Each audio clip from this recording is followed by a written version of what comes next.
Pues buenas tardes a todos, todas. Os damos la bienvenida al primer evento de ¿Qué está pasando con? Este es un nuevo formato de sesiones virtuales del sectorial de economía que complementa las sesiones de los lunes al Zoom. Con estas sesiones nuevas, pues queremos abordar temas de actualidad candente y hacerlo y contarlos de una forma así más amena, divertida e interesante, y explicar los temas que están más de actualidad. Esta primera sesión que la hemos dedicado al precio de la luz, que como sabéis está de rabiosa actualidad, porque por un lado se introdujeron ayer los nuevos tramos de discriminación horaria para la factura de la luz. Por otro lado, estas últimas semanas el precio de la electricidad ha estado disparado y el Gobierno ha presentado un anteproyecto de ley en el Congreso para reducir el precio de la luz. Para que nos expliquen todas estas cuestiones, contamos con Cristina Alonso, que es responsable de energía de Amigos de la Tierra.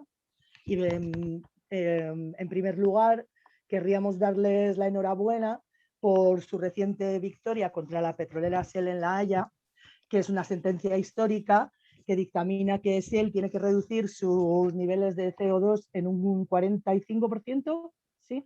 45% en un plazo de 10 años. Así que enhorabuena, enhorabuena, Amigos de la Tierra, por eso. Y también contamos con Álvaro Gerner, que es autor del informe Reconstruyendo el Futuro por un Green New Deal para España, que está publicado por el Observatorio de la Sostenibilidad.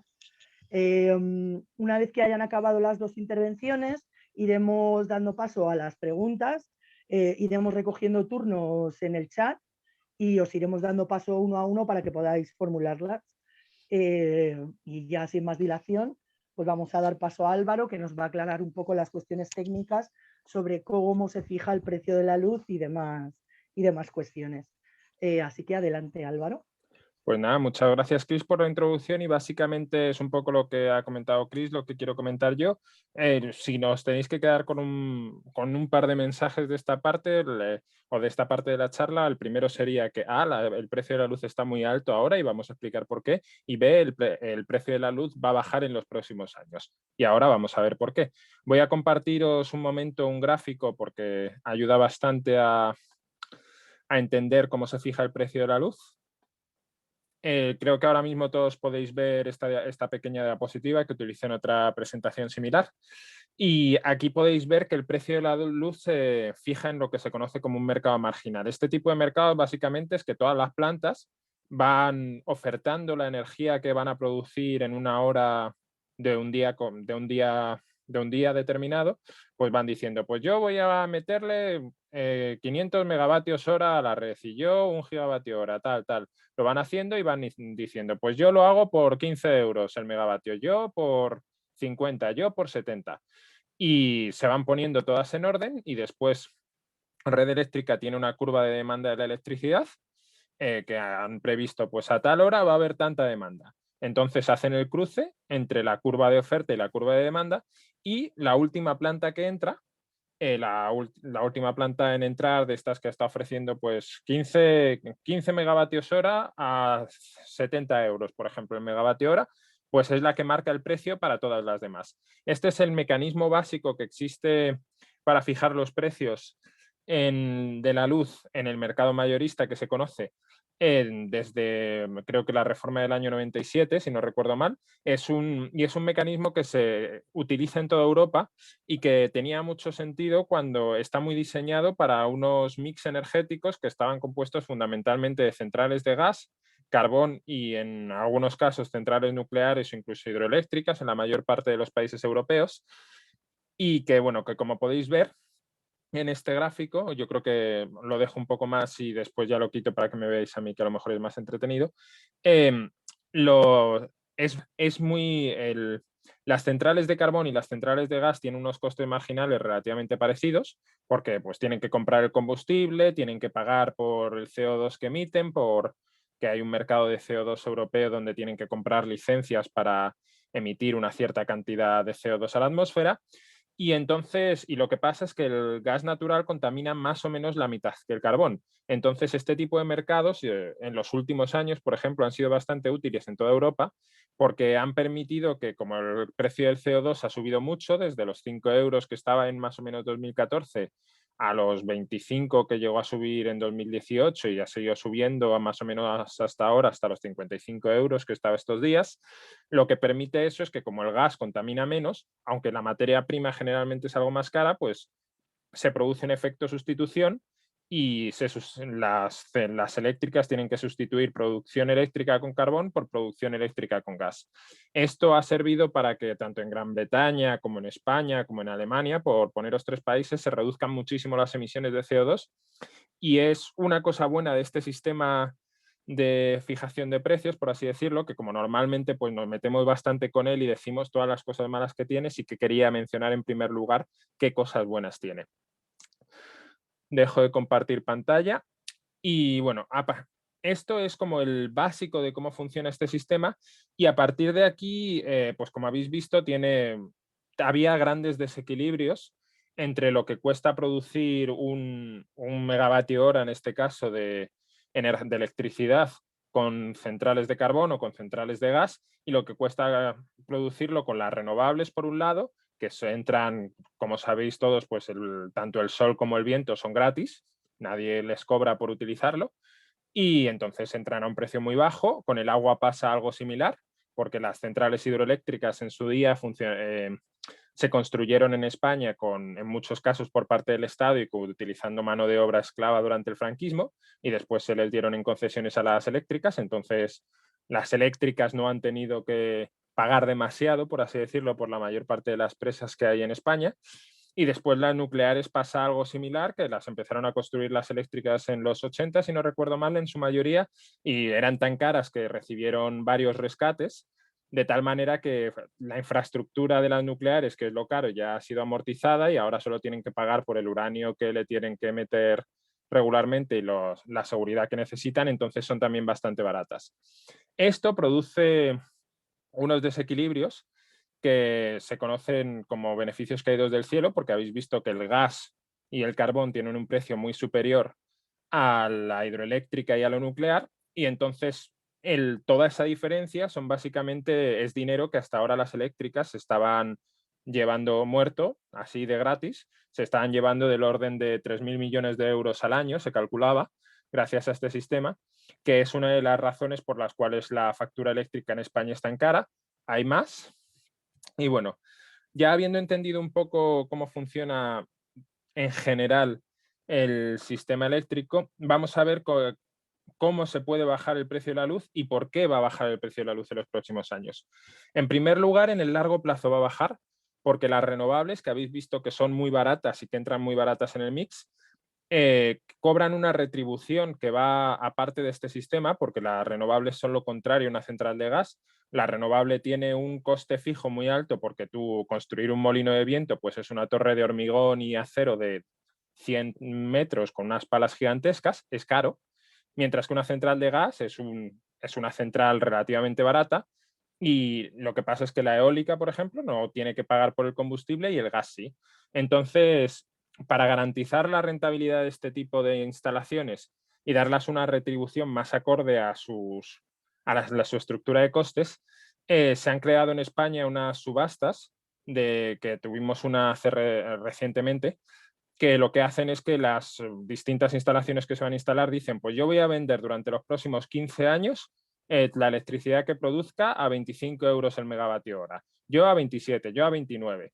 Entonces, básicamente, así es más o menos como han quedado las subastas. Se subastaron 3.000 megavatios y se van a pagar a 25 euros el megavatio más o menos. Y esa va a ser una de las razones por las que va a bajar el precio de la luz, porque van a entrar muchas renovables que en vez de cobrar 55 euros el megavatio como se venían cobrando las otras centrales, van a cobrar 25. Esa es una parte de la reducción de la factura que vamos a tener en el largo plazo. La segunda parte, a esto habría que sumar un poco también todas las renovables que entran por el autoconsumo, que también son muy baratas para los consumidores y que también abaratan nuestra factura, en este caso de los que autoconsumen, por así decirlo, autoproducen. Después, en segundo lugar, Hay más razones por las cuales van a bajar los precios en los próximos años. Si seguisteis las noticias ayer, visteis que el gobierno creo que aprobó un anteproyecto de ley en el gobierno y anunció otro, porque son dos distintos. Por un lado, han aprobado un anteproyecto de ley que tiene que ver con la creación de lo que se llama el FNSE. Tiene un nombre muy complicado y la operativa técnica es un poco jodida, pero fundamentalmente consiste en que van a coger las primas a las antiguas renovables, que ahora mismo creo que estaban en torno a 5.000, 6.000 millones de euros anuales, pero no tengo el dato completo en la cabeza, y lo van a sacar de la factura de la luz que pagamos todos y se van a cargar a las distintas empresas energéticas, que no solo eléctricas, de tal manera que las petroleras van a tener que pagar una parte, las empresas gasísticas van a tener que pagar una parte y las eléctricas van a tener que pagar una parte. Y eso lo van a distribuir en función del volumen de venta energética que tiene cada una de esas empresas. Esto es pues por ejemplo, si un litro de gasolina ahora mismo no sé qué potencia energética tiene, pongamos que tiene 5 kilovatios hora de energía, pues se multiplican los litros de gasolina con la energía que han sacado, creo que este es el sistema que tienen, y se calcula cuánta energía está vendiendo cada una de esas empresas y se asigna más o menos estas primas a las renovables. Esto básicamente, este sistema, que es algo complejo, básicamente lo que va a hacer va a ser que el precio de la luz va a bajar porque se sacan estas primas a las renovables y vamos a dejar de pagarlas en la factura de la luz, y como las gasísticas y las petroleras se lo pasarán a sus consumidores, entonces el precio del gas natural subirá y el precio de la gasolina y el diésel y los productos petrolíferos también subirá. Es básicamente lo que, por ejemplo, en Canadá es un impuesto al CO2 con una renta ecológica, es un sistema bastante más transparente el que tienen allí, que haces que los que contaminan paguen y utilizas todos los ingresos que te da ese esquema, esos impuestos, para dárselos a los ciudadanos y hacer que la medida en su conjunto sea progresiva. Es una muy buena idea del gobierno que han hecho, además van a conseguir incrementar el precio de la gasolina sin que se produzca un estallido social, porque casi nadie va a saber por qué se ha incrementado el precio de la gasolina, porque hay poca gente que entienda cómo funcionan este tipo de cosas.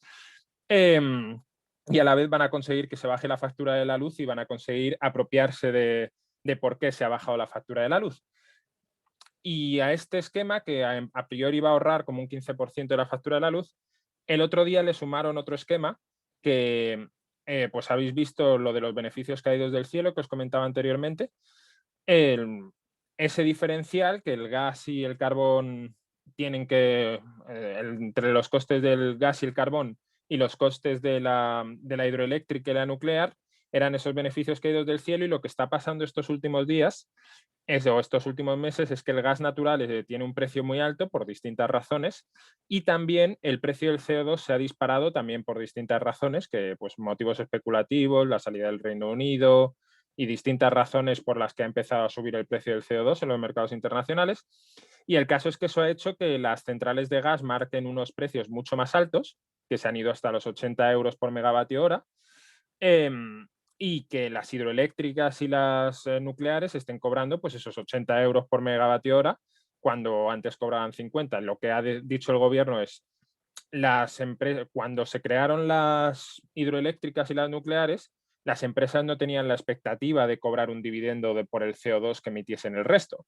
Entonces, todas las centrales anteriores a 2005 les van a detraer, por así decirlo, un 90% de lo que están ingresando debido a los precios del CO2, porque ellas cuando se construyeron no tenían, por así decirlo, la expectativa o el derecho a ese beneficio, y por lo tanto no deben recibirlo. Y van a recortarles aproximadamente 1.000 millones de euros en estos beneficios caídos del cielo, recortándoles el 90% de lo que cobran debido a los precios del CO2. Y lo que pasa, y esta es una trampa que ha hecho el gobierno que a mí me ha dado un poco de rabia, porque podían haber utilizado esos 1.000 millones para bajar aún más el precio de la luz, y lo que van a hacer es que los van a complementar con el fondo, con el FNSE, para pagar las primas a las renovables, de tal manera que la bajada de la luz no va a ser tanta como podría haber sido, y la subida del gas y de la gasolina tampoco. Y entonces al final un poco lo que han hecho ha sido como cabrear primero mucho a las petroleras y a las gasísticas y agradar mucho a las eléctricas, y cuando las petroleras y las gasísticas les han presionado contra las eléctricas han atacado los beneficios caídos del cielo de las eléctricas. Entonces al final todos los grupos de grandes empresas van a salir perdiendo un poco y los consumidores vamos a salir ganando en que en los próximos años pues bajará la factura de la luz para 2025 como un 15% debido a esto, que es bastante dinero. Y en 2022 creo que se calculaba que estaría en torno al 7,28% de baja de la factura de la luz.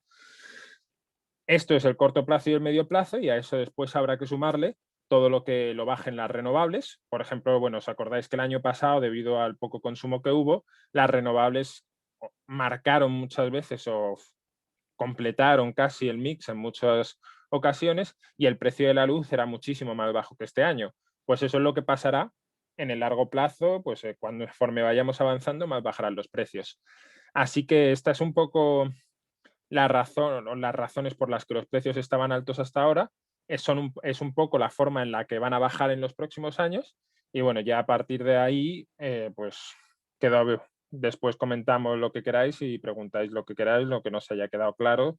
Si he sido muy técnico en alguna cosa, comentadlo, que me puede pasar. Y ahora, bueno, que Cris dé paso a Cristina y que nos comenten el resto de los cambios que hay con la factura de la luz. Todo tuyo, Cris. Muy bien, pues muchas gracias, Álvaro. Muchas gracias por estas buenas noticias finales. Te damos paso, Cristina. Adelante. Adelante. Pues muchas gracias, Cris, y muchas gracias, Álvaro, por esa explicación maravillosa que acabas de hacer de cómo funciona, sobre todo el mercado eléctrico, y que es muy importante, ¿no?, entenderlo, sobre todo de cara a la nueva tarifa que acaba de entrar, ¿no? Y bueno, y antes que nada, muchísimas gracias por la enhorabuena con nuestra demanda Shell. Estamos contentísimas. O sea, bueno, llevamos una semana de celebración, que esto en el ámbito ecologista no suele pasar. Entonces, bueno, contentísimas y esperando que sea todo un precedente y que vengan muchísimas más, ¿no? Así que nada. Bueno, yo siguiendo un poco no, siguiendo bastante, ¿no?, con lo que acaba de comentar Álvaro, bueno, también quería empezar, sobre todo de cara, ¿no?, a todo lo que se está comentando ahora mismo, toda la información y desinformación que hay en torno a la nueva tarifa, etcétera, que bueno, que creo que es necesario contextualizar y recordarnos, ¿no?, que tenemos una emergencia climática, que por lo tanto es necesario reducir emisiones sí o sí, que estamos en una década importantísima para poder llegar a esa neutralidad y no rebasar el 1,5 grados al final del siglo, y que por tanto es urgente y necesario hacer una transición hacia esas energías renovables, ¿no? Y concretamente hacia un sistema eléctrico 100% renovable, ¿no? Y además también ser conscientes de que tenemos una crisis energética en la que vamos a tener que reducir también nuestro consumo sí o sí, ¿no? O sea, ser conscientes de que es necesaria una nueva cultura energética en este sentido, que acostumbrarnos a ir pensando y ser conscientes de que no podemos tener toda la energía que queramos cuando queramos, porque ya estamos en unos escenarios climáticos y energéticos que no nos van a permitir, ¿no? Entonces, dicho esto, este paso, ¿no?, hacia las energías renovables, que estaba comentando ahora mismo Álvaro, bueno, pues hay que ser conscientes también de que las energías renovables no son gestionables. Es decir, nosotros no podemos producir todo lo que queramos en las horas que queramos, depende, ¿no?, de las condiciones climáticas y si hay solo es de noche, ¿no?, que es algo muy básico. Y entonces aquí la gestión de la demanda cobra un papel determinante e importantísimo, ¿no? Y en este sentido, esta modificación tarifaria, ¿no?, va por ahí, ¿no? O sea, se trata de incentivar el traslado del consumo eléctrico desde las horas con más demanda hacia otros momentos con menos demanda, ¿no? Y de ahí esos periodos, distintos periodos tarifarios, ¿no? Claro, esto, como ya digo, o sea, ser conscientes de que es necesario y que es necesario esa nueva cultura energética, esta gestión de la demanda, promover la gestión de la demanda, ¿no?, que es, como ya digo, condición necesaria, porque además eso evita, o por lo menos reduce la necesidad de que entran a generar energías no renovables, energías sucias, que además, tal y como están ahora mismo las reglas del juego del mercado eléctrico, aumentan el precio de la electricidad, ¿no?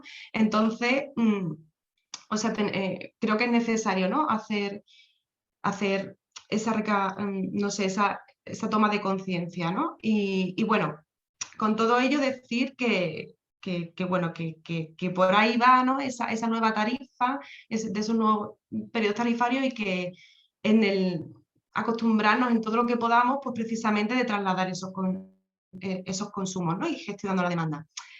Ahora bien, dicho esto, también hay que decir que las formas con las que se ha llevado a cabo pues no son ni las mejores ni estamos de acuerdo con ellas, ¿no? O sea, no se puede hacer una modificación tarifaria, digamos así, pues de pronto, simbólicamente, ¿no? Con un BOE encima de la mesa, sin estar acompañada de otras medidas, pero sobre todo de medidas de información real, de información veraz, de sensibilización a la ciudadanía, de pedagogía energética, etcétera, porque bueno, ahora pues nos encontramos con que hay muchísimas organizaciones, cooperativas energéticas, asociaciones, ONG, etcétera, que están haciendo un trabajo intenso digamos, de información real sobre todo eso, que debería de haber planificado y haber hecho el gobierno, porque bueno, esto ha desatado, y con razón, ¿no? Porque tenemos un histórico, digamos, oligopólico, que cada vez que tenemos unas modificaciones en el sistema energético, pues históricamente, ¿no? Son modificaciones en pro y de aumentar los beneficios, ¿no? de las grandes corporaciones y bueno, concretamente del oligopolio energético histórico aquí en España, y además el gobierno históricamente también en connivencia, ¿no? con eso. Entonces es normal que se produzca este enfado, porque aparte nadie, o sea, muy poca gente entiende la factura de la luz, ¿no? Entonces, esto también es importante, y además no es casualidad. O sea, el sistema energético es muy opaco, ¿no? Está totalmente, digamos, controlado bueno, principalmente por 5 empresas que, bueno, que controlan la distribución, la generación, el mercado, la comercialización, etcétera, aunque cada vez hay más nuevas, ¿no? Empresas energéticas, cooperativas energéticas, etcétera, pero bueno, el resultado global, ¿no? Todavía está, digamos, compuesto por este oligopolio. Entonces, como ya digo, ¿no? Es normal, ¿no? que tengamos este rechazo. Entonces, bueno, decir eso, ¿no? que esa desinformación, ¿no? Y que digo que esa desinformación que se está llevando a cabo es muy peligrosa, porque se está creando una alarma social. Y detrás de esa alarma social viene un marketing también muy peligroso por parte de estas empresas, de este oligopolio energético, es decir, que va a llamar a tu puerta, bueno, simbólicamente, porque te llamarán por teléfono, el comercial de alguna de estas empresas o de alguna comercializadora que no pretende precisamente mejorar tu vida y aumentar tu derecho a energía, sino su objetivo final es incrementar los beneficios financieros más que otra cosa. Pero entonces nos van, como ya digo, ante toda esta desinformación y esta alarma social, va a venir este marketing y nos van a ofrecer pues tarifas planas, meses de regalo en la factura eléctrica, etcétera, etcétera, que al final, en lo global, esto es una bomba de humo, porque, bueno, lo global, la factura va a ser mucho, o sea, no va a ser más barata, sino todo lo contrario, va a ser más cara, porque, bueno, en este marketing y en este ofrecimiento de estas tarifas, ¿no? espectaculares que te promueven, pues, bueno, hay mucha desinformación también de muchísimos impuestos que no están contemplados ahí, que después pues los tienes que pagar, ¿no? Finalmente. Entonces, como ya digo, ¿no? Ojo con esto, porque además, bueno, yo no sé, creo que estamos viendo ahora muchísimo, está un auge, ¿no? Está todo el mundo hablando de las tarifas eléctricas, y bueno, hay a veces que se escuchan, bueno, pues auténticas barbaridades, ¿no? O sea que vamos a informarnos bien, como ya digo, hay muchísima gente que sobre todo con trabajo voluntario, que está informando bien a la gente. Vamos a informarnos bien, ¿no? Antes de tomar ciertas decisiones, porque además precisamente, ¿no? Digamos, se ha repartido estos costes en estos 3 periodos tarifarios, y es verdad que la parte, digamos, correspondiente a la energía, al consumo de energía ha subido, pero sin embargo la parte fija de la potencia ha bajado. Entonces esto, al final, en el cómputo global, precio final de la factura, ¿no? Las personas que ahora mismo no tienen no tienen discriminación horaria, se estima de que, bueno, siguiendo los mismos hábitos de consumo van a bajar. Es verdad que los que tienen una discriminación horaria, pues sí, van a subir, pero bueno, esas personas que lo habían hecho muy bien hasta ahora y que, por eso digo que la forma, ¿no?, de cambiar esta tarifa debería de haber sido diferente, también están acostumbrados a ir promoviendo esa gestión de demanda, ¿no? Entonces, que bueno, que el cambio no tiene que ser difícil, ¿no?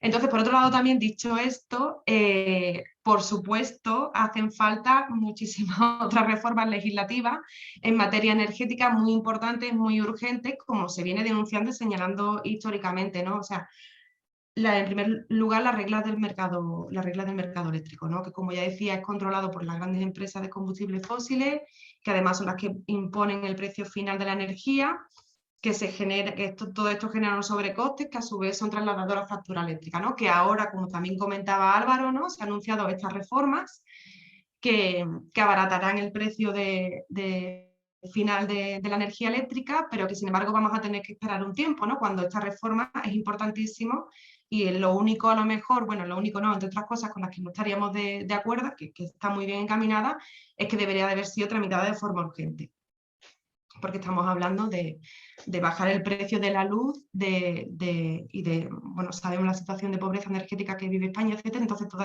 este tipo de medidas, ¿no?, entendemos que hay que tramitarlas de forma urgente. Y por el otro lado, no es solo bajar el precio de la luz, no es solo, ¿no?, cambiar las reglas del mercado eléctrico, todo, ¿no?, muy enfocado al precio de la luz, sino que hay otra parte también muy importante, y aquí es donde me voy a detener un poco más, que es la democratización del sector energético, ¿no?, que pasa por reducir precisamente la dependencia de estas empresas, ¿no?, promover autonomía y soberanía energética, y que ahora mismo tenemos una herramienta, aparece una herramienta que entendemos que es clave para ello, un elemento clave, que son las comunidades energéticas, ¿no?, que, bueno, vienen determinadas en las directivas europeas. El Gobierno de España tiene que transponerla el mes que viene, a final del mes que viene, y es algo en lo que estamos trabajando muchísimo desde Amigos de la Tierra, ¿no?, lo que es la energía comunitaria. Para contextualizar un poco, bueno, las comunidades energéticas son, o van a ser, o tienen que ser, entidades jurídicas compuestas por personas físicas, pequeñas y medianas empresas y autoridades locales, a través de los cuales se les va a dotar de una serie de derechos energéticos. Es decir, la ciudadanía, compuesta, ¿no?, por estos tres entes, va a tener derecho a producir, a almacenar, a gestionar, a comercializar, incluso a gestionar las redes de distribución, en teoría, y, es decir, a tener un papel protagónico en el sector energético.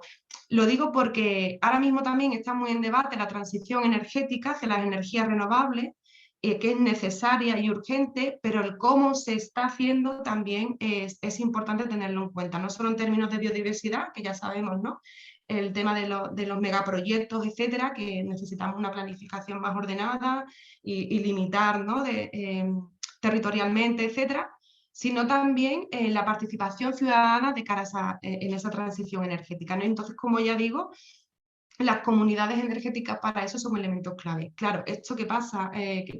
O sea, ¿qué conlleva esto? Pues requiere muchísima voluntad política. Requiere muchísima voluntad política porque requiere reformas a nivel de, bueno, establecer marcos legislativos que habiliten el impulso de estas comunidades energéticas, requiere habilitar también financiación para el impulso de todas estas comunidades energéticas, facilitar todos los trámites burocráticos que ahora mismo, ¿no?, imposibilitan y retardan muchísimo el impulso de estas comunidades energéticas, y sobre todo dotar, como ya digo, de muchísima capacitación, formación, tanto a la ciudadanía como a las entidades locales, que son los ayuntamientos, que van a ser actores claves en el impulso de estas comunidades energéticas.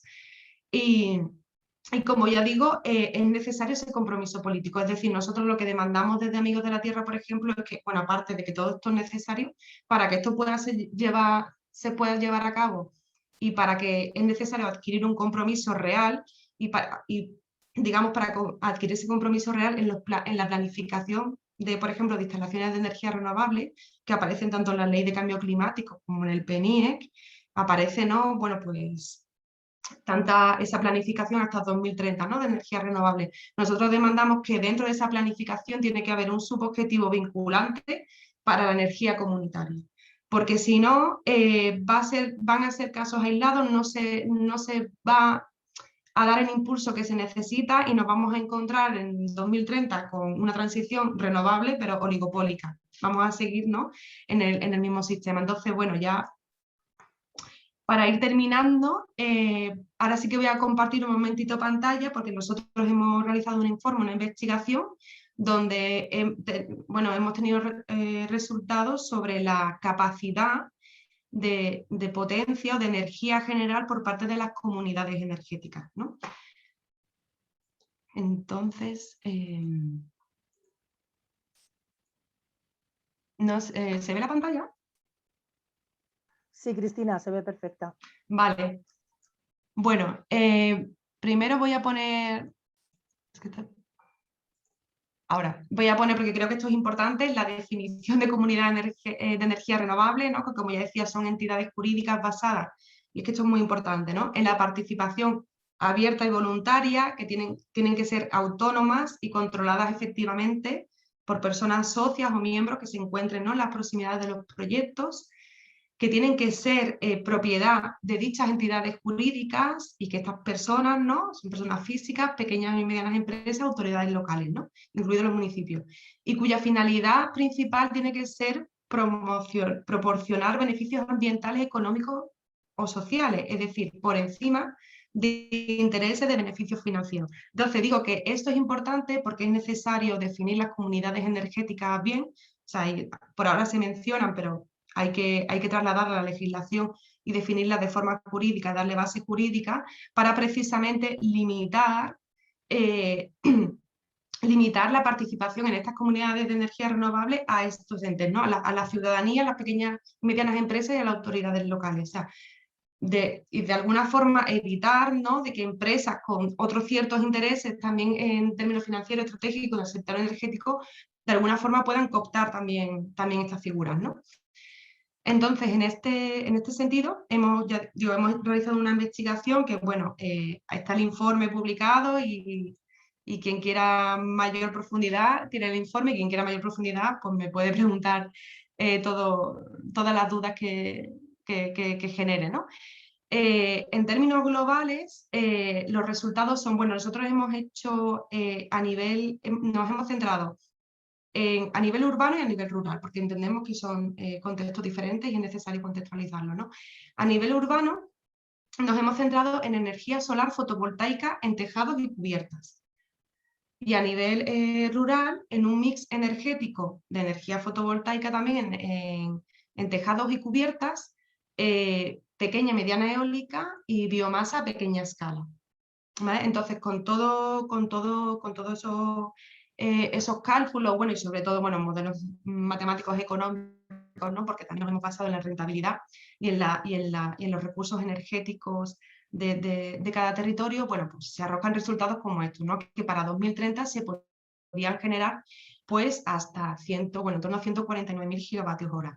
Esto significa que si vemos las predicciones en cuanto a demanda energética en el 2030, en lo que se refiere al sector doméstico y terciario, significa prácticamente el 100%.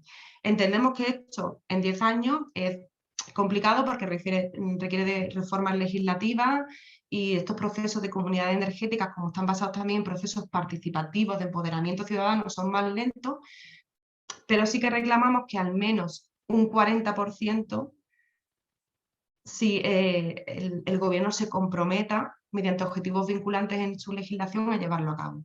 Porque esto significa reservar, digamos, una cuota en esa transición energética a la ciudadanía. Y esto significa autonomía energética, soberanía energética, independencia, ¿no?, de empresas energéticas, y además estos proyectos, al ser comunitarios, también promueven otra serie de proyectos ciudadanos también, ¿no? A partir de aquí, bueno, pues esto va muy relacionado también con la pobreza energética, por ejemplo, ¿no? Sirven también de palanca para, bueno, en la comunidad, en el pueblo, en el barrio, las personas que sufren de pobreza energética, personas que no no solo pobreza energética, personas que no, bueno, que también tienen un nivel económico bajo, personas que no tienen, no son propietarias, no tienen tejados para colocar paneles, ¿no? O sea, pues de alguna forma permitir y facilitar sí, permitir y facilitar que todas estas personas puedan participar y que si no tienen ingresos suficientes económicos, bueno, pues que se le promueva mediante financiación a partir, ¿no?, de los ayuntamientos, etcétera, pero que tenga el mismo poder de decisión a la hora de gestionar estas comunidades, ¿no? Estamos hablando de democracia, ¿no? Entonces, bueno, decir que estos son, ¿no?, los resultados que hemos obtenido para las comunidades energéticas. Y que, bueno, como ya digo, se trata bueno, de no solo intentar bajar el precio de la luz, que es muy necesario, sino también esta otra parte que es el impulso a la democratización del sistema energético, ¿no? Y como digo, tenemos ahora una oportunidad a través de estos elementos. Y ya con esto lo dejo, porque no sé cómo voy de tiempo. Vas bien, pero si quieres pasamos a recoger las preguntas y Vale, vamos, perfecto. muchísimas gracias por tu intervención, que ha sido súper interesante, la verdad. Pues nada, si queréis podemos recoger las preguntas para los panelistas. Vale, empezamos con Eduardo. Puedes preguntar directamente. Tengo voz, ¿verdad? Sí, se te oye. Bueno, en primer lugar, muchísimas gracias a los dos ponentes y voy a empezar por Cristina. No sé si conoces, lo digo porque nos resulta muy interesante. Bueno, yo me presento, Eduardo, soy diputado en la Asamblea de Madrid, de Más Madrid, y bueno, aunque me encargo de los temas soy portavoz de Hacienda y Economía, pues bueno, dentro de Economía entra energía también, con otros muchos compañeros que trabajamos en la Asamblea los temas de energía. Entonces, me interesa muchísimo el informe que has presentado de las comunidades energéticas y si pudieras compartirlo con el grupo, pues sería estupendo. Y al hilo de esto te pregunto que nosotros hemos presentado el año pasado una ley de democracia energética en la Asamblea de Madrid. Una ley de democracia energética que, entre las cosas que propone, lógicamente, es la regulación de las comunidades energéticas. Entonces, al hilo de tu intervención, en un momento determinado has planteado van a ser necesarias reformas legislativas para promover no solamente compromisos políticos de reserva en los planes energéticos de largo plazo, sino también reformas legislativas. ¿Habéis hecho algún tipo de desbroce, algún tipo de incursión en las reformas legislativas que van a ser necesarias? Y te pongo un ejemplo. ¿Habéis explorado, al hilo de que uno de los elementos básicos de las comunidades energéticas van a ser el uso de tejados y cubiertas de viviendas? Eso rápidamente remite a la ley de propiedad horizontal. Entonces, uno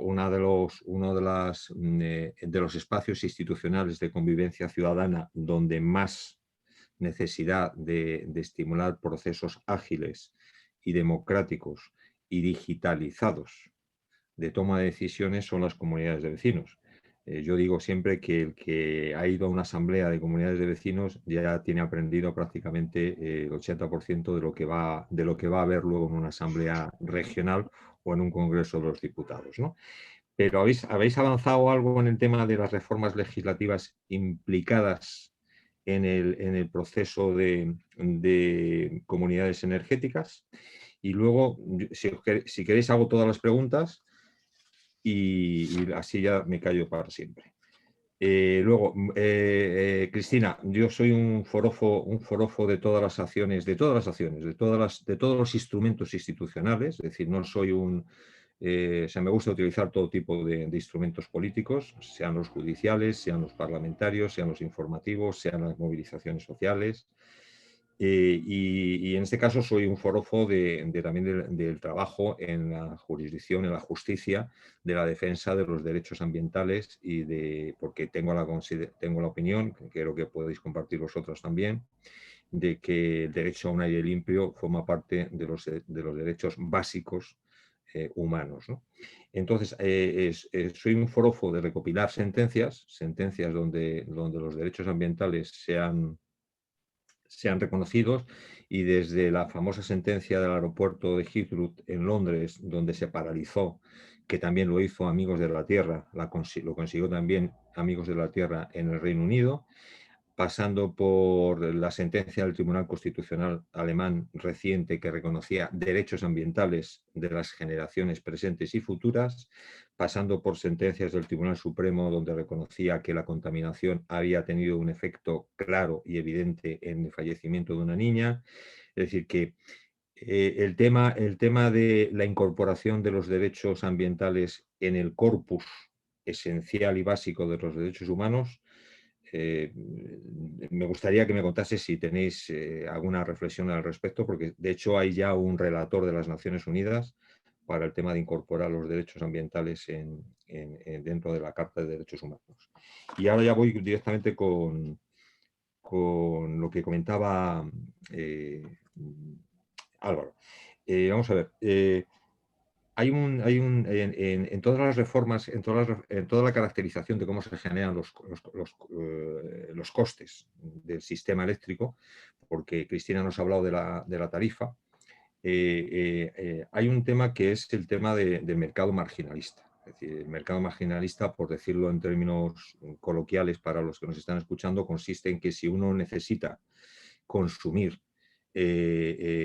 11, o sea, 50, 100 megavatios o gigavatios diarios, que es tanto por hacer el símil, si uno necesita 100 kilos de pescado cada día, pues de repente el pescado lo que ocurre es que pues no son todos de la misma especie, y entonces nos llevamos kilos de todo tipo de pescado, para poder consumir 100 kilos, para poder generar la demanda y atender la demanda. Y pagamos todos los kilos de pescado al precio del bogavante.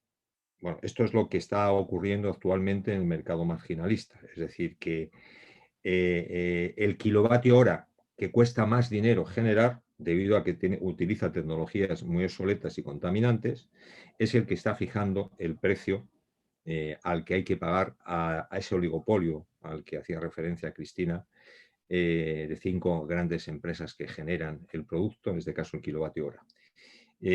Este mercado marginalista viene, como decía muy bien Álvaro, de 1996. Estamos hablando del señor Rato, ministro de Economía, y la ley de ordenación del sistema eléctrico. Eso no ha cambiado. Pero ha hecho un comentario, Álvaro, que yo creo que sí que habría que matizar. Dice, es un mercado que está presente en toda Europa. Mi información es que el primer mercado eléctrico que utilizó un mercado marginalista mayorista fue el Reino Unido, pero 4 años después, y esto fue en el año 90 o por ahí aproximadamente, 4 años después, el 80% de la demanda es atendida con contratos a futuro, es decir, fuera de un mercado marginalista. Por el momento no conozco ningún otro mercado marginalista en Europa, por lo tanto creo que seguimos siendo una excepción, me refiero a mayorista.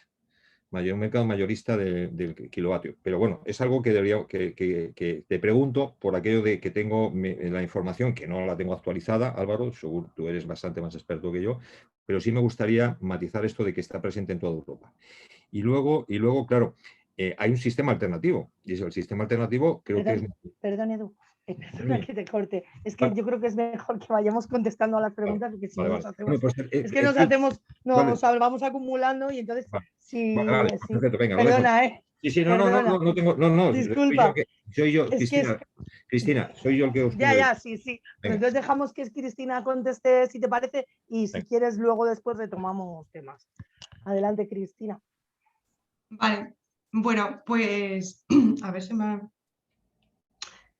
El tema de las reformas legislativas, ¿no? Sí, o sea, nosotros hemos, por supuesto, la ley de propiedad horizontal y el tema de los tejados y todo eso está contemplado. De hecho, es una de las reformas que se quiere, que ha aparecido también, bueno, como propuesta también, creo que estaba en la ley de cambio climático para fomentar precisamente, ¿no? El autoconsumo colectivo. Pero bueno, esas hay muchas cosas más. Lo que había pensado es que puedo dejar el enlace al informe aquí, que tiene todas las conclusiones, y porque son muchas las demandas, ¿sabes? Y para que sea más fácil. De todas maneras, por supuesto, ¿no? El tema que comentas de la comunidad de vecinos, etcétera, que eso sí es uno de los temas estrella de, bueno, cómo nos ponemos de acuerdo y ponemos el panel fotovoltaico en el tejado, ¿no? Pero aparte también, bueno, hay otras cuestiones que van más allá y también surgen en este sentido de que, por ejemplo, bueno, pues no todo el mundo es propietario y eso también, o sea, el que no sea propietario hoy en día de un piso, bueno, pues también tiene ahí un punto a su favor, pero hay muchísima gente, ¿no? que vive de alquiler, etcétera. Entonces, nosotras en la investigación, es verdad que en el informe no está, porque la investigación es muchísimo más amplia, todo esto es muchísimo más extenso y yo he hablado solo de tres cositas, ¿no? Pero va mucho más allá. Nosotros también proponemos formas económicas de arquetipos de comunidades energéticas para que se puedan acoplar o amoldar bueno, a cada caso particular, ¿no? Por ejemplo, en este tema, ¿no? de personas que viven de alquiler y que no son propietarias, personas trabajadoras de una oficina y esa oficina también está en alquiler, etcétera, ¿no? Personas que, bueno, situación de pobreza energética, como ya he dicho. O sea que digamos, esta parte de la investigación con estos arquetipos, ¿no? Y de formas económicas y jurídicas que se pueden, digamos, conformar para poder llevar a cabo comunidades energéticas en todos estos diferentes tipos, no aparece en el informe, pero próximamente presentaremos otro porque estamos como un poco desgranando, ¿no? Toda esa super investigación. Entonces, pero que de todas maneras, yo estoy encantada de pasar la información que estéis interesada, ¿sabes? Me escribís sin ningún problema porque, bueno, esa es la idea, ¿no? De facilitar todo lo que pueda resultar, ¿no? Bueno, facilitador sobre todo a las personas que estáis en estos puestos, ¿no? Institucionales y que... Entonces voy a pasar, si queréis, el enlace a... Pongo todo y participantes, creo que aquí es... Sí, si no lo recogemos y luego lo pasamos aquí. Vale, fuera, vale. o sea, sin problema, ¿eh? Vale, Ya lo tengo yo. Vale, pues este es el informe que hemos sacado. Sacamos otro informe hace unos meses que era más legislativo, que ese también está más enfocado a lo mejor también en lo que me estás comentando, todas estas propuestas legislativas, que también está en la página y que también os lo paso. Perfecto. Bueno, que para no acaparar mucho tiempo, lo busco y os lo paso, ¿vale? ¿Y cuál era? Ah, sí, bueno, también precisamente estas reformas legislativas, etcétera, también requieren muchas reformas jurídicas, ¿no? Y en este sentido, cuando presentamos el informe también estuvo presente el Instituto Internacional de Derecho al Medio Ambiente, que ha hecho también ha presentado también un informe de cara a, bueno, a también las necesidades de aspectos jurídicos, de reformas jurídicas que serían necesarias para que se dieran los casos acordes a la definición de comunidad de energía renovable, para que fuese la participación abierta, para que tuviese un control efectivo, para que fuesen autónomas, etcétera. O sea que también por esa parte jurídica que es necesaria, que a lo mejor ahí nosotros no entramos tanto, el Instituto Internacional de Derecho al Medio Ambiente sí lo está trabajando. Y después en el tema de derecho ambiental, derechos humanos, etcétera, a ver, nosotros tenemos otro área, tenemos el área de justicia climática y energía, que es digamos la que yo coordino, el área de recursos naturales y residuos, el área de soberanía alimentaria, y después otro que es de justicia económica y solidaridad internacional. Entonces ahí es donde se tratan también más esos temas. No sabría decirte específicamente en qué, bueno, ejemplos concretos, porque se me va un poco de las manos, porque como ya digo, lo trabaja mi compañero, pero sí, por ejemplo, que hemos estado muy presentes, esto ya a nivel europeo internacional, en el tema de derechos humanos, derecho ambiental y empresas, que bueno, que por ahí también hemos trabajado mucho y que estábamos muy encima no sé si lo digo bien, porque este no es mi especialidad, pero de la ley de diligencia de vida, ¿no? De la responsabilidad social corporativa y Sí, derechos sí, ambientales de las empresas. Ahí sí que estamos trabajando bastante, pero como ya digo, o sea que hasta ahí te puedo contar en este tema concreto porque es el otro área. Pero bueno, no obstante, igual, o sea que cualquier duda, mayor información, lo que sea, que contactar con nosotros, que estaremos encantadas de bueno, todo lo que sea facilitar y promover y empoderamiento ciudadano y ayuda al impulso, ¿no?, de derechos ambientales, derechos humanos, etcétera, encantadísima. Y creo que no sé si hay algo. Ahora iría yo, la verdad. La verdad es que era una cuestión que casi nunca me había planteado porque siempre, tanto en la universidad como siempre he dado por supuesto que la ley del 97 es la transposición de la directiva del 96 y nunca he entrado a ver el contenido concreto de la directiva del 96 y se establecía que los mercados debían ser marginalistas. Ahora mismo yo sí sé que hay mercados similares en Alemania, por ejemplo, sí que me suena que había uno y que hay mercados similares en toda Europa que después pues, se utilizan también para el precio de las interconexiones y la interconexión de precios entre los distintos sistemas eléctricos. Sí me quiere sonar que son similares, pero nunca he entrado a fondo a estudiar el funcionamiento porque siempre he dado por hecho que eran marginalistas. Entonces, no te puedo responder del todo a la cuestión y además, aunque a lo mejor esto sea el área en el que más he estudiado, tú de legislación sabes bastante más que yo, Edu. Así que no te puedo responder a lo del mercado marginalista. Lo que sí, bueno, de paso iba a aprovechar la pregunta un poco porque antes he estado alabando demasiado al gobierno y me entra mala conciencia porque quiero pegarles un poquito también. Porque con estas medidas para reducir los beneficios caídos del cielo se han dejado dos en el tintero, por así decirlo, que también podían optar a tomar, que hubiesen bajado más aún la factura de la luz.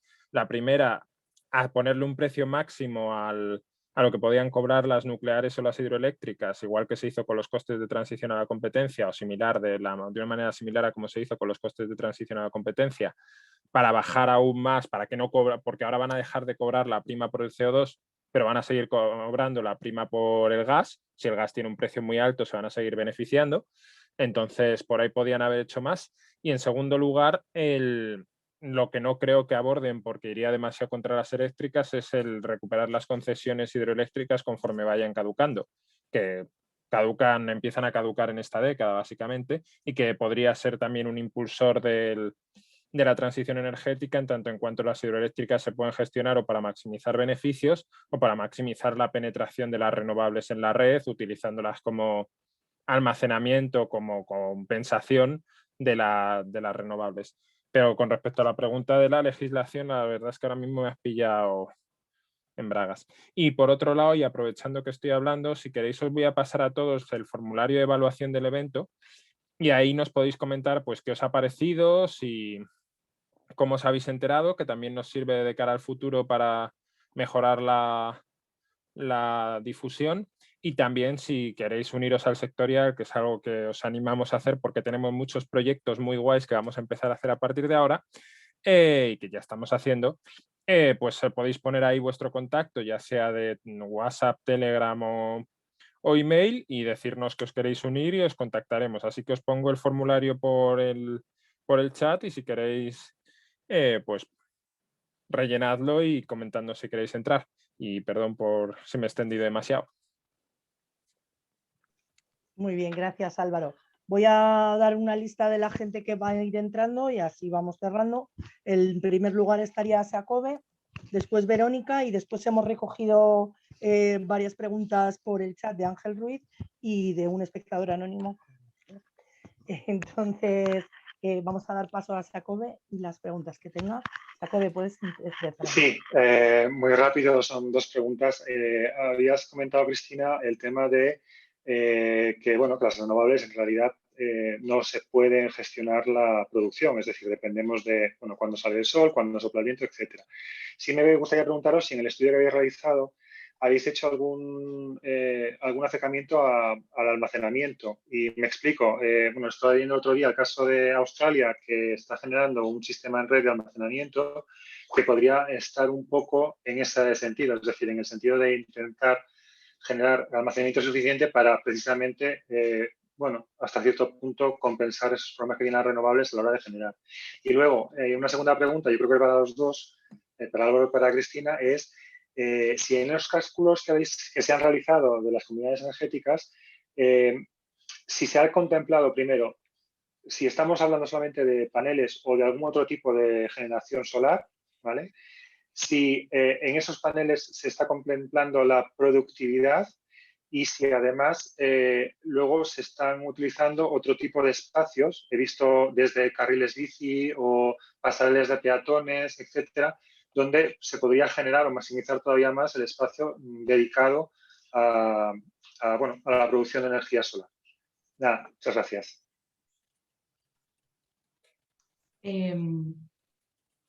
¿No? A ver, sí, o sea, claro, es que como esto es tan amplio, yo he dicho no la imposibilidad de gestionar las renovables, pero por supuesto tenía el almacenamiento en la cabeza, pero bueno, creo que es importante, ¿no? Aparte de que efectivamente, ¿no?, exista la posibilidad de almacenar y además las comunidades energéticas también van a poder precisamente, ¿no?, también ser gestora del almacenamiento y por tanto también de la demanda, agregadoras de demanda, etcétera.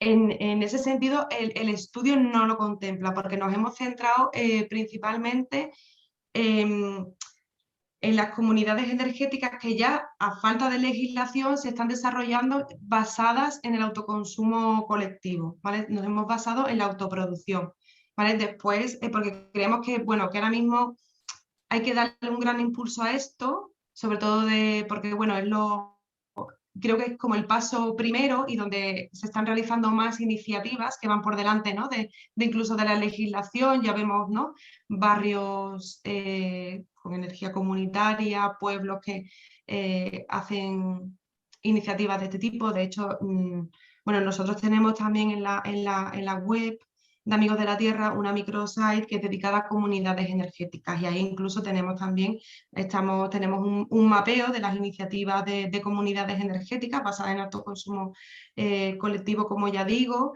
que hay que ir actualizando porque cada vez salen más, y también guías de cómo implementar una energía comunitaria, y ahí ya sí que entramos no solo en autoconsumo colectivo, sino en todas las posibilidades, y además no solo en electricidad, sino también en el tema de energía térmica, como ya está pasando en otros países. Entonces en esa guía sí hay ejemplos de todo tipo de posibilidades, ¿no?, de comunidades energéticas. En este informe en concreto del que estoy hablando, no, nos hemos centrado solo en autoconsumo colectivo porque necesitábamos resultados, necesitábamos números que pusieran encima de la mesa la potencialidad en cuanto a generación de energía eléctrica por parte, ¿no?, de la ciudadanía, ¿no?, porque, bueno, creemos que estamos en un momento, como ya decía, decisivo, y es necesario, ¿no?, presionar para que se impulse. Entonces nos hemos centrado en el autoconsumo colectivo, pero como ya digo, que en esa guía que está en nuestra página web hay información y además no solo a nivel del Estado español, sino a nivel de Europa, ¿vale? Porque ha sido una guía que ha venido promovida por nuestras compañeras de Amigos de la Tierra Europa, que, digamos, hemos traducido y hemos ampliado y contextualizado también para el caso concreto de España. Y ahí, como ya digo, vienen todo tipo. Después, ¿cómo hemos hecho los cálculos? Tú me preguntas por la energía solar, ¿no? La energía solar, tanto en comunidades energéticas urbanas como rurales, se han basado en fotovoltaica, en tejados y cubiertas. Efectivamente se ha calculado, se han hecho, basados en los recursos energéticos, zonas climáticas, perfiles de consumo y productividad también de los paneles, condiciones económicas, o sea, se ha hecho, vamos, un estudio muy detallado, muy exhaustivo y además con bastante, digamos, conservador. Es decir, la producción por panel fotovoltaico que nosotros tenemos considerado en el estudio está por debajo de lo que considera, por ejemplo, en el PNIEC, ¿no? En el cálculo de la futura posibilidad de generación, ¿no? De fotovoltaica, porque hemos sido bastante conservadores y porque además, bueno, hemos considerado también, bueno, pues todas las inclemencias en cuanto a posicionamiento de los paneles, de que las inclinaciones y el posicionamiento no van a ser lo más idóneo porque vamos a intentar aprovechar toda la superficie, el sombreado, etcétera. Entonces, por eso ya digo que los cálculos son conservadores en ese sentido, pero que se han tenido en cuenta. Y se han tenido en cuenta solo las superficies de tejados y cubiertas. Para ello igual se han hecho unos cálculos a partir de, bueno, de recursos de fuentes catastrales y aparte de estudios previos en cuanto a superficie útil en cubierta y posibilidad de esa superficie encubierta, de estudios previos de la cooperativa que nos ha realizado la investigación, que ha sido Aiguasol, ¿no? Ha hecho estudios previos y entonces ya tenía esa información de cuánta superficie útil podíamos contar, ¿no? Y después, como ya digo, en el sector urbano, por ejemplo, nos hemos centrado solo en el sector doméstico y terciario, porque claro, a la hora de llevar a una comunidad energética, ahí no podíamos tener en cuenta el sector industrial, porque bueno, está muy desagregado, ¿no? En las ciudades, el sector industrial del doméstico, entonces no había posibilidad de cooperación ni creación de esas comunidades energéticas. Pero en el sector rural sí lo hemos tenido en cuenta. Y en el sector rural, igual, la solar fotovoltaica en tejados y cubiertas, aparte de la complementación con pequeña y mediana eólica y biomasa de pequeña escala. Pues nada, muchas gracias, Cristina. Si os parece, vamos a ir acumulando las últimas preguntas que tenemos, que son Verónica y las que tenemos por el chat, y las vamos contestando así rápidamente para que se haga un poco más ameno. Verónica, adelante.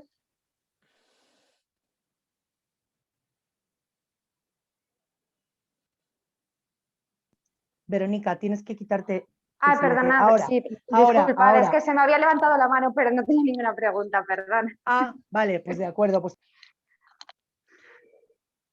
pasamos rápidamente a las preguntas que tenemos, que nos han formulado por el chat, que son de Ángel Ruiz las dos primeras.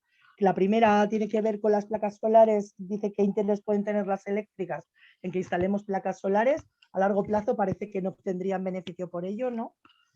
Y la segunda tiene que ver, dice Aznar, privatizó el mercado eléctrico con la excusa de que la competencia abarataría costes, pero hemos visto que no es cierto. ¿Sería conveniente algún tipo de intervención pública o renacionalización? Las tres últimas preguntas de un espectador anónimo también tienen que ver con los residuos, del tratamiento de los residuos de las placas solares, el desempleo producto de la transición energética y la recaudación ciudadana como medio de financiación de proyectos. Cualquiera de los dos panelistas podéis contestar. La primera son las eléctricas, interés por las placas solares en los tejados. Si quieres, Álvaro, contesta tú porque tengo la sensación de que estoy hablando yo mucho, y si quieres contestar tú a la que creas y termino yo con las que me corresponden. Vale, pues a ver, empiezo por un poco las de Ángel. Que la primera, ¿qué interés pueden tener las eléctricas en que instalemos placas solares? Ninguno. De hecho, es una jodienda para ellos porque les quitamos cuota de mercado, les quitamos ingresos, hacemos que baje el precio de la electricidad y hacemos que paguemos nosotros menos por la factura de la luz. Ergo, a ellas las jodemos vivas y eso es un aliciente más para hacerlo. Porque todo lo que fastidia a las eléctricas es algo que hay que hacer. Está prescrito, los médicos lo prescriben en las dietas. Después, en la segunda, con respecto a la nacionalización, la verdad es que no hay que nacionalizar por una razón muy simple.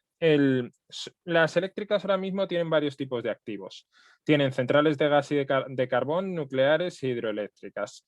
Las centrales de gas hay demasiadas, se construyeron demasiadas en su día y básicamente son un activo muerto, por así decirlo, que en el futuro solo va a originar costes. Las centrales de carbón las tienen que cerrar, las centrales nucleares las van a acabar cerrando y no las queremos, no queremos pagar por ellas, Y las hidroeléctricas no necesitaríamos nacionalizar las eléctricas para conseguirlas, sencillamente tendríamos que recuperarlas cuando se acabaran las concesiones.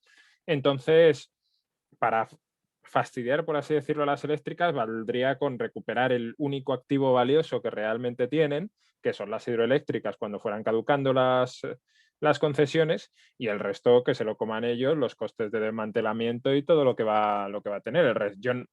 El problema es que la nacionalización implicaría pagar un precio muy alto por unos activos que no van a valer nada dentro de unos años. Entonces es una medida que no tiene demasiado sentido. Después, y lo bueno, por otro lado, que tienen las renovables, la promesa de la competencia que hacía Aznar en los 90 es una promesa que ahora sí se puede dar.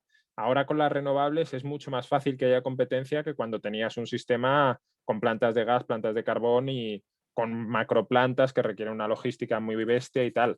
Entonces, ahora estamos en un momento en el que la competencia sí que puede ocasionar una baja de los precios eléctricos y, por lo tanto, pues el mercado y la competencia ahora nos pueden ayudar cuando en el pasado nos complicaron la vida, y de hecho en muchos sitios que tienen eléctricas nacionalizadas, como por ejemplo México, Sudáfrica, se está viendo el problema de que como el Estado tiene un interés en que esas empresas eléctricas mantengan su dominación, están frenando la transición renovable, porque la transición renovable permitiría a mucha gente entrar al mercado y les quitaría cuota de mercado. Entonces, ahora mismo incluso tener una eléctrica pública podría haber sido un problema para avanzar en la transición energética por los intereses que habría habido por ahí. Y también quería traer solo si quieres te dejo las otras preguntas, pero la del desempleo producto de la transición energética me parece una pregunta muy, muy buena, porque no tenemos que circunscribirla a la transición energética, sino que podemos tratarla como un problema de la transición ecológica en general. Como comentaba antes Cristina, la transición ecológica va a requerir una reducción del consumo. Una reducción del consumo, en la actualidad el empleo y el consumo van muy aparejados.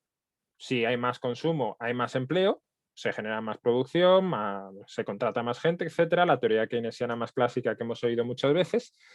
Y si la transición ecológica requiere de una reducción del consumo, como requiere en muchos aspectos, el reto ante el que estamos es que tenemos que lograr desacoplar el consumo de la creación de empleo. Y para ello es fundamental que abordemos cambios en la legislación laboral que hagan que los ajustes se produzcan por la vía de la reducción de la jornada laboral de las personas, tanto de los que están ya en el mercado laboral, pues reduciendo la jornada laboral para todo el mundo, por ejemplo, a 32, 35 horas, estableciendo en los convenios colectivos o haciendo que la negociación colectiva como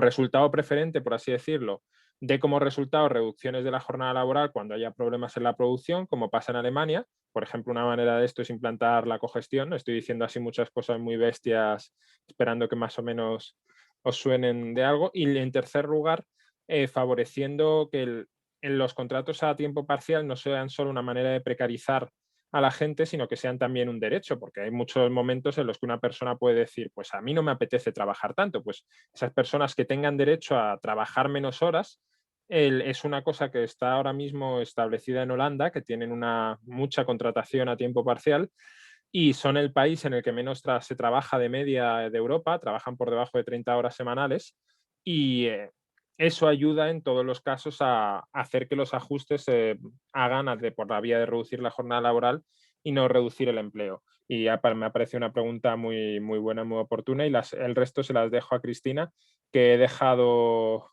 yo creo que me he comido demasiadas preguntas. Nada, perfecto, así nos vamos complementando.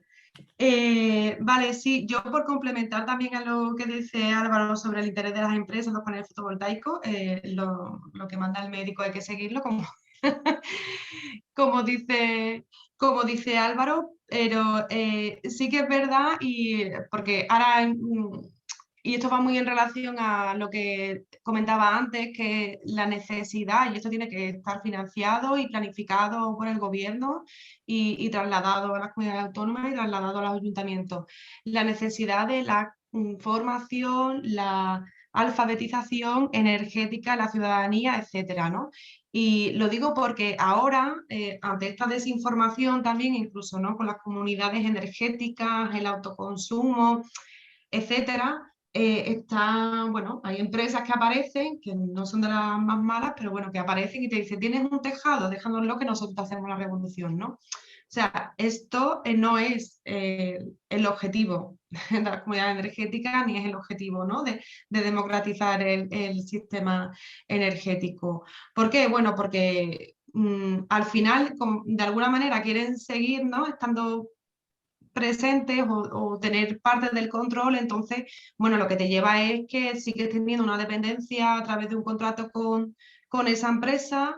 En algunos casos ese panel, bueno, pues medio tuyo, medio no, etcétera, no tienes toda la propiedad, y sobre todo que sigue siendo un analfabeto en términos energéticos, porque precisamente, ¿no?, se aprovechan de eso y dicen, no te preocupes, si nosotros nos encargamos de todo, tú no tienes que saber nada, ¿no? Entonces, no es esa cultura energética, ¿no?, que es necesario promover en términos de formación, de capacitación y de saber, de ser conocedores, ¿no?, de nuestros derechos energéticos, porque así también el objetivo aquí también tiene que ser reducir el consumo energético, y eso pasa por ser conscientes de cuánto estamos consumiendo, de las posibilidades de modificación del consumo, etcétera. Pero si tienes una empresa, ¿no?, pues lo que te va a hacer es intentar facilitarte todo para que consumas lo máximo posible y que sigas siendo sin tener ni idea de eso. Lo digo, ¿no?, porque aparecen muchos anuncios de este tipo, y también cuida con eso. Y aparte que eso sigue siendo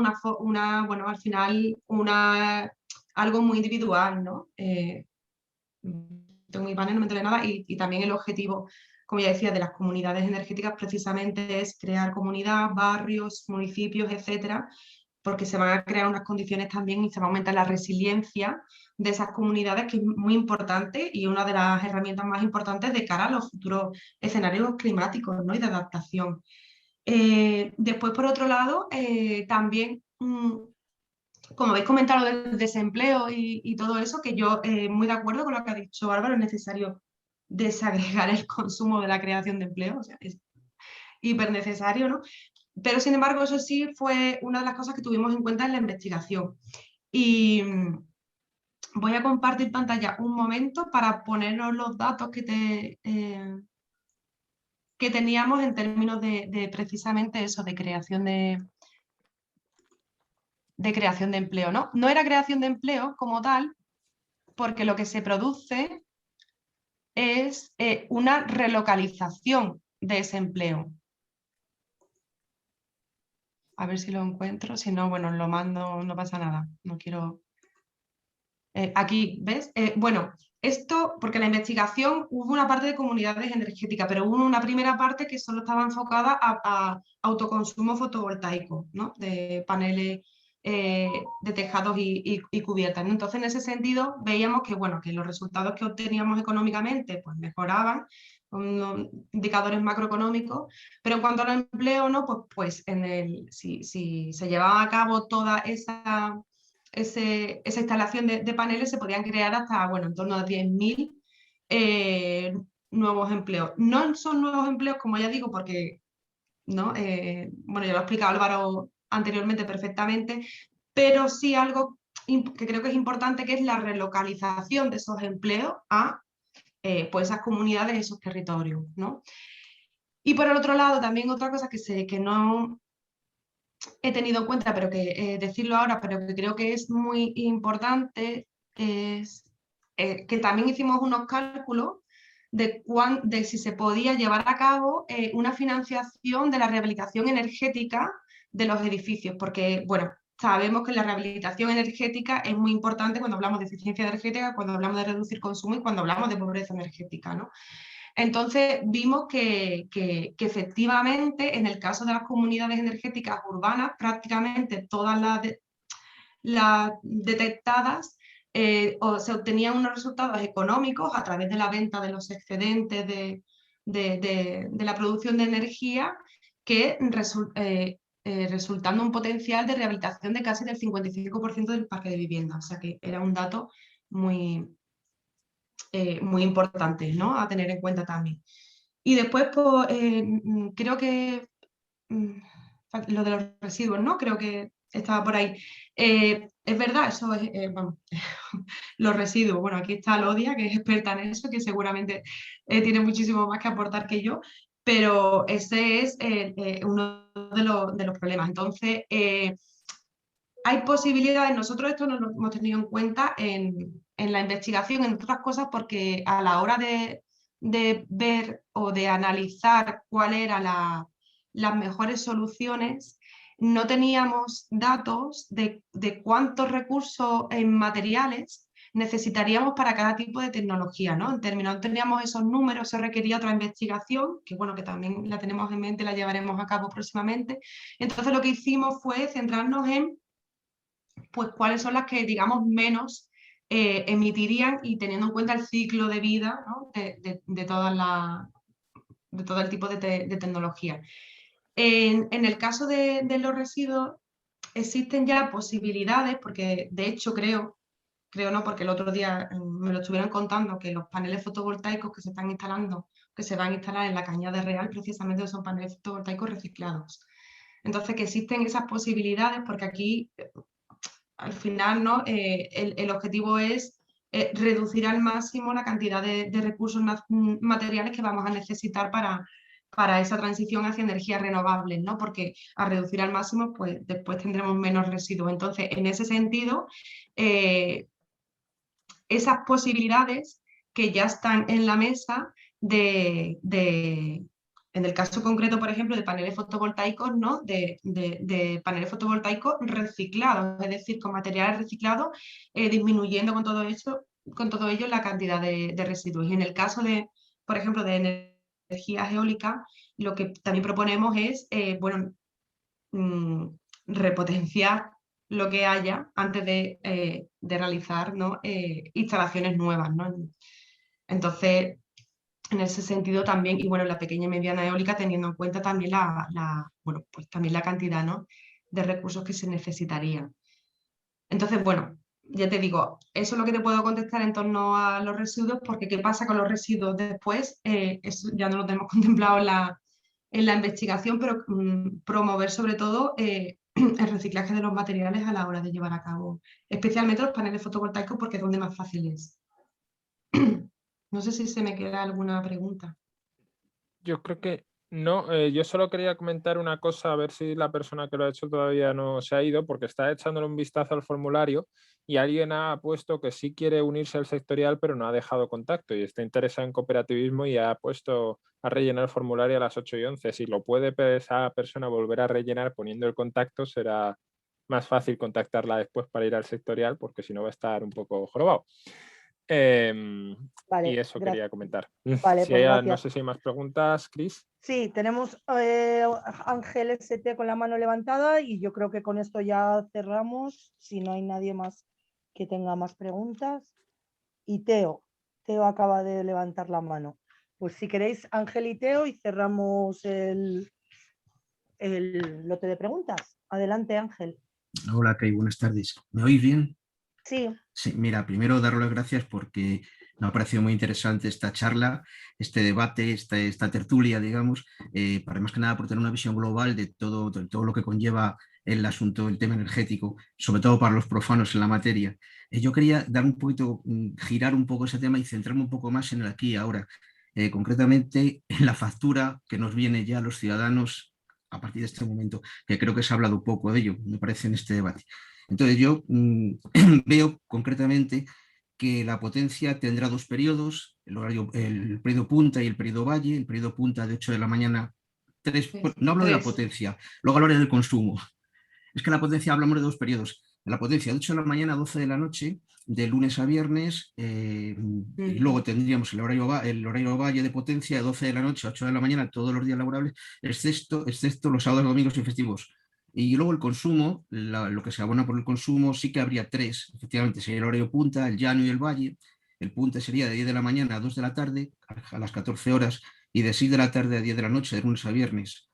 Y el llano de 8 de la mañana a 10, y de 14 a 18 horas, y de 10 a 12 horas, de lunes a viernes.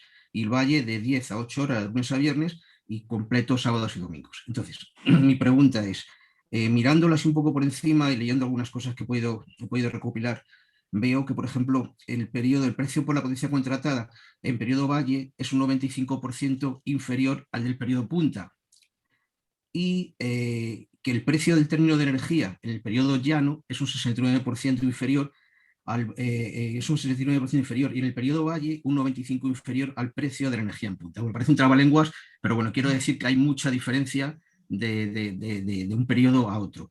Más teniendo en cuenta ahora mismo cuando la gente está en casa, está teletrabajando muchísima gente. Yo no sé esto, bueno, creo recuerdo también cuando firmaron los acuerdos de gobierno entre el PSOE y Unidas Podemos, hablaban de abaratar el kilovatio, los primeros kilovatios consumidos hablaban de abaratarlos, cosa que no han hecho estos, ¿no? Se han tirado por la calle de en medio. Yo creo que de alguna forma nos están pasando la responsabilidad, digamos, a los ciudadanos finales, a los consumidores finales, para, no sé si reeducarnos o no sé, no entiendo el sentido de esto. Yo lo que sí que entiendo es que pues yo creo que se podía haber hecho de otra manera. Y quería saber la opinión de Álvaro, ya que antes no hemos hablado de nada de esto. La opinión de Álvaro, te he visto criticar un poco algunos acuerdos en otros temas diferentes, pero concretamente en este Galimatías, que es la factura que va a costar, ni se sabe entenderla a los ciudadanos de a pie, va a ser tremendo, porque poner lavadora a las 3 de la mañana o a las 4 de la mañana para ahorrarte algo va a ser realmente tremendo. En la aquí ahora, no hablo dentro de un tiempo, cuando se abaraten todos los costes, que quizás podamos hablar de otras cosas, pero yo digo en la aquí ahora. Nada más que era eso. A ver si puedes hacer una valoración de cómo, breve, tampoco me hace falta que sea muy elevada, de cómo ves este tema. Y gracias por esto, gracias por la charlita.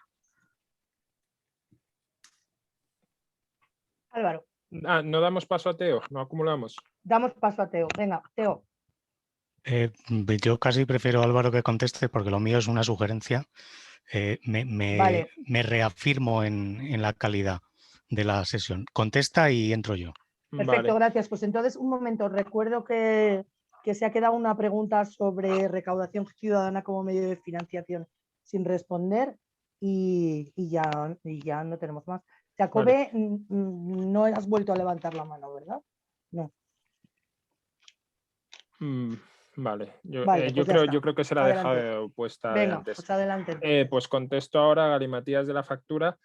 A mí lo de la factura, la verdad es que un poco en el sentido de lo que comentaba Cristina, me parece una buena idea que han comunicado bastante mal, que han comunicado bastante poco, que requiere pues una cierta educación que al final los consumidores vamos a acabar teniendo, porque yo creo que la educación, por así decirlo, es tan fácil como imprimirte en una hoja cuáles son los periodos valle, cuáles son los periodos intentar seguirlo en la medida de lo posible, pues pones en lavavajillas, pones no sé qué, sobre todo, y también está enfocado, porque no solo está enfocado al consumo de ahora, sino que ahora con todo lo que pueda venir de movilidad eléctrica, que es otro tema del que podemos hablar mucho otro día, lo que se intenta incentivar con esto es que la recarga de todos los aparatos de movilidad eléctrica, ya sean bicicletas o monopatines, que son los guays y los que molan, o coches eléctricos, que son los que no molan, se produzcan por la noche. Entonces, porque eso va a ser una carga de demanda importante, y si se superpusiese a las horas punta, sería una barbaridad a nivel de demanda y habría que redimensionar la infraestructura de transmisión y no estaría bien. Entonces, lo que se incentiva con esto también es que ese consumo que después va a empezar a existir o que se pretende que empiece a existir y que otro día discutiremos si es necesario que empiece a existir, se transfiera a esas horas. Y aparte la factura, hay varios hilos de Twitter bastante buenos, como comentaba Cristina, hay mucha gente intentando hacer pedagogía ahora mismo sobre el tema. La factura va a incluir muchas cosas o varias cosas guays, como por ejemplo un maxímetro que te van a tener que decir cuál es la potencia máxima que has utilizado en los distintos periodos, y eso puede servir a los consumidores para reducir su potencia y reducir su factura final también. Entonces va a tener varios aspectos que van a ser muy útiles. Y en general a mí me parece una buena medida, que hubiese requerido más comunicación, pero también hay que tener en cuenta pues, que el gobierno tiene 10 millones de problemas todos los días, es decir, salta de los indultos a la factura eléctrica, a la reforma de las pensiones, y todo esto ha pasado en la última semana. Entonces también hay que darle un cierto margen, porque comunicar en esas circunstancias puede ser complicado. Se pueden hacer campañas de anuncios y tal, pero puede estar complicadilla. Y con respecto a la financiación, A ver, la financiación y la recaudación ciudadana accionistas como medio de financiación de proyectos. Hay muchas maneras de hacer esto. Con respecto a la financiación, hay una que ha mencionado un pelín Cristina, que a mí me gusta especialmente, tanto para la rehabilitación como para el autoconsumo. Sería muy útil que tuviésemos un banco público de inversiones como el que tienen en Alemania, el KfW, que allí ellos subvencionan a través de créditos blandos la rehabilitación y que ese mismo estilo de créditos blandos, o aunque sean créditos al 0% de interés, podrían ayudar mucho a la gente a instalar autoconsumo, porque lo difícil en la rehabilitación y en el autoconsumo es conseguir el primer capital, porque la gente no tiene una pasta de primeras. Pero son inversiones súper rentables que solo con lo que te dan de vuelta te permiten pagar el crédito. Entonces, este tipo de acceso a la financiación podría ser muy útil. Y con respecto a lo que comentas, básicamente recaudación ciudadana accionistas, pues son las cooperativas ciudadanas que existen mucho en Alemania, por ejemplo, que yo creo que Jacobé, que no lo ha dicho, está intentando impulsar alguna por aquí, y que está Somenergia, vamos, que es un método más, hay plataformas para hacerlo, es un método más, igual de útil que el resto, pero hay que utilizarlos todos. Y yo creo que no me he dejado nada, ¿no? No. Y ahora Teo. Vale, Teo. Vale, pues no, para cerrar, todo esto de hoy venía al hilo del recibo de la luz y lo que ha pasado en los últimos días. Creo que han salido un montón de temas, y lo digo por Álvaro para que nos organicemos, para los temas de la segunda fase de este año, porque yo creo que hay muchos temas de los que se han tratado y se han abierto aquí que darían para otra sesión. Ha habido alguna cosa que también por experiencia aquí en mi comunidad de vecinos, al hilo de las eléctricas, bueno, las eléctricas productoras, eléctricas comercializadoras, he detectado, y no sé, Cristina, si también lo habéis detectado, que empieza a haber una oferta comercial de tipo renting leasing de comunidades. Es decir, esa primera inversión que acaba de aludir Álvaro, te la sufragan, digamos que te lo financian, a cambio de que tengas contratado con ello una especie de secuestro de 3 años, 5 años, 10 años, que es el tiempo que daría para compensar esa inversión por su parte, mientras tú produces y consumes, y en algunos casos hasta te garantizan que un excedente va a pasar al pool eléctrico y demás. Esto nos ha pasado en la comunidad de vecinos en los últimos 3 meses. Entonces, creo que esto va a empezar a pasar más. No va a ser solamente la maléfica Endesa, Iberdrola, etcétera, etcétera, sino toda la amalgama de actores que hay aquí alrededor. El tema de almacenamiento, yo por la parte que me toca de I+D, innovación y demás, creo que hemos pasado ya el umbral, ya es tecnología perfectamente barata, el almacenamiento, bien batería tipo clásico química, o bien basadas en diferentes tecnologías derivadas del hidrógeno y los capacitadores que hay por ahí. Entonces, simplemente estoy apuntando una serie de temas que yo creo que nos darían para una sesión que yo, Cristina, de verdad me has iluminado un montón. Mil gracias. Y también el comentario que acabo de ver de Alodia es sobre el tema de los materiales recuperables, reciclables, reutilizables, de tal manera que vayamos realmente a algo circular. Ya sé que hay que hacer un pequeño aporte de energía, pero cuanto menos, tanto mejor. Creo que esto daría para muchísimos más temas. Simplemente lo dejaba no como pregunta, sino como reflexión y como sugerencia. Y ya que tenemos a Edu, que es un fanático de legislación y de sentencias, también que contribuya. Nada, muchísimas gracias por todo. Muy bien, gracias, Teo. Recogemos las inquietudes sobre los temas. Pues nada, entonces si nadie tiene ninguna pregunta más, vamos cerrando. Si queréis despediros, muchísimas gracias a los dos porque ha sido súper interesante la charla. Si queréis decir algo final. Muchísimas gracias y que un abrazo energético renovable a todo el mundo. Pues eso.